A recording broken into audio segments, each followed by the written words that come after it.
एक लड़की जिसके साथ और उसके परिवार के साथ बचपन में बहुत बड़ा अन्याय हुआ है और जब ये लड़की बड़ी होती है तो इसके दिमाग में बस एक ही ख्याल पनपता रहता है और वो ख्याल है बदला, रिवेंज। और इस ख्याल में वो किसी भी तरह की दया या मर्सी किसी पर भी नहीं करने वाली है। तो बदले की कहानी है Karma calling.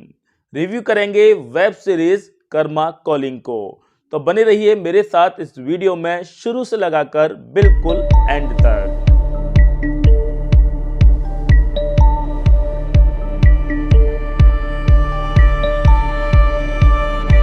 Welcome back to movies अलमीरा। आज मैं रिव्यू कर रहा हूं वेब सीरीज कर्मा कॉलिंग को, लेकिन इससे पहले कि हम रिव्यू में आगे की तरफ बढ़ें, आपसे एक छोटी सी रिक्वेस्ट है कि अगर आपने अभी तक हमारे चैनल को सब्सक्राइब नहीं किया है तो चैनल को अभी सब्सक्राइब कीजिए और उसके बाद बेल आइकन को क्लिक कीजिए ताकि आपको टाइम पर इसी तरह के वीडियोज के नोटिफिकेशन मिल जाया करें।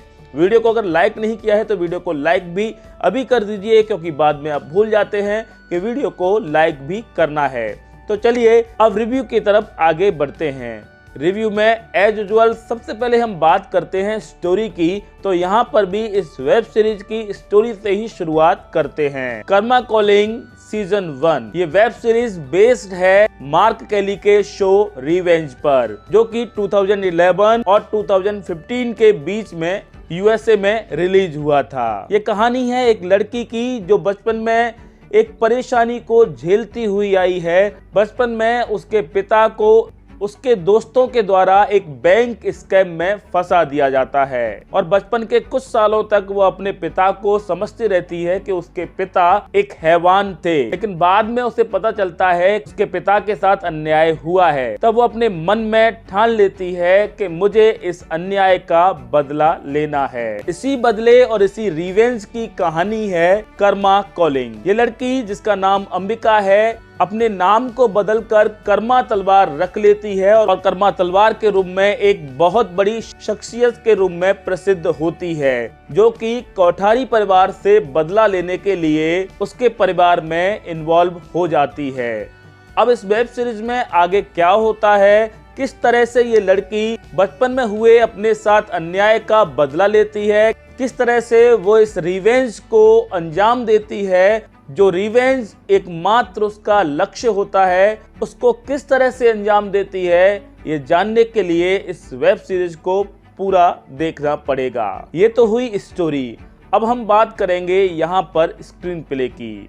तो स्क्रीन प्ले की बात की जाए तो ये वेब सीरीज 6 एपिसोड की है, लेकिन यहाँ पर हॉटस्टार ने इसके 6 एपिसोड में पूरी कहानी को पेश नहीं किया है। यहाँ पर यह भी अंदाजा लगाया जा सकता है कि हो सकता है इसकी बाकी की कहानी को इस वेब सीरीज के सीजन 2 में दिखाया जाए, या फिर हो सकता है इसके बाकी के एपिसोड सीजन 1 में ही कुछ समय बाद रिलीज किए जाए, जैसा कि हॉटस्टार अक्सर करता रहता है।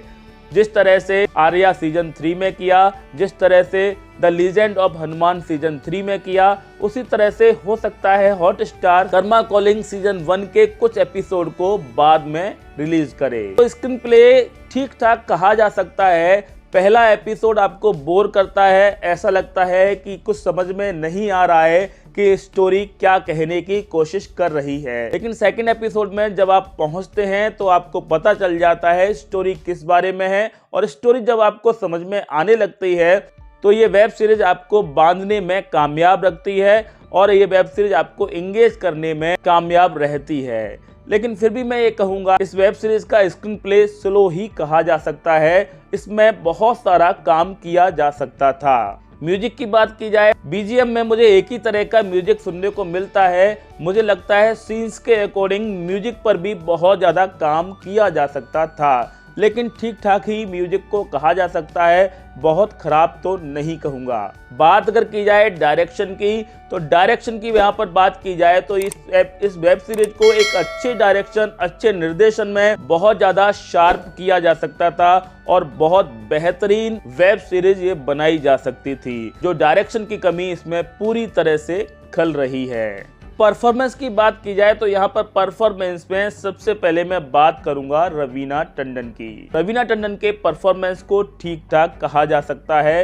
रवीना टंडन ने अपने किरदार को अच्छे से निभाया है, लेकिन जो रवीना टंडन पुराने जमाने में दिखाई देती थी वो ग्लैमर हमें देखने को मिला है, जरूर मिला है, लेकिन वो परफॉर्मेंस जो हमें देखने को मिलता था उसकी कमी यहाँ पर खलती है। बात अगर की जाए अंबिका या फिर कर्मा तलवार का कैरेक्टर अदा कर रही एक्ट्रेस की, तो उसने भी अपने कैरेक्टर को अच्छे से निभाया है। बाकी के कैरेक्टर्स की बात की जाए तो यहाँ पर रोहित रॉय को बहुत कम काम करने को मिला है, लेकिन उन्होंने अपने किरदार को अच्छे से निभाया है। जितने सीन्स उन्हें मिले हैं उतने सीन्स उन्होंने पूरी ईमानदारी से किए हैं। बाकी के कैरेक्टर्स ने भी अपने अपने किरदारों को अच्छे से निभाया है। कुल मिला के यहाँ पर इस वेब सीरीज को देखना चाहिए या नहीं, इसके लिए मैं यहाँ पर आपसे यही कहूँगा, आपको यहाँ पर दोनों राय दे सकता हूँ। चाहें तो इस वेब सीरीज को पूरी तरह से अवॉइड कर सकते हैं, क्योंकि यहाँ पर कुछ नया देखने को नहीं मिलेगा। इस तरह की रिवेंज की बहुत सारी कहानियां हमने देखी हैं। रिवेंज की कहानियां आगे भी हम देख सकते थे, एक और कहानी हम देख सकते थे, लेकिन उसे नए ढंग से पेश किया जाता तो हम उसे देख सकते थे। इसलिए आप इसे पूरी तरह से अवॉइड भी कर सकते हैं, लेकिन अगर आप टाइम पास नहीं हो रहा है तो टाइम पास करने के लिए इस 4 घंटे की वेब सीरीज को एक बार जरूर देख सकते हैं। रेटिंग की बात की जाए तो मैं इस वेब सीरीज को दूंगा 5 में से 2.5 स्टार्स। सीरीज अगर आपने देखी है तो मुझे कमेंट बॉक्स में जरूर बताइएगा कि ये वेब सीरीज आपको कैसी लगी। ये रिव्यू आपको कैसा लगा कमेंट बॉक्स में ये भी जरूर लिखिएगा। अगर आपको ये रिव्यू अच्छा लगा हो तो इस वीडियो को लाइक करना बिल्कुल नहीं भूलिएगा, और अगर आप फर्स्ट टाइम हमारे चैनल पर आए तो चैनल को सब्सक्राइब कीजिए और उसके बाद बेल आइकन को क्लिक कीजिए, ताकि आपको टाइम पर इसी तरह के वीडियोज के नोटिफिकेशन मिल जाया करें। तो आज के लिए बस इतना ही।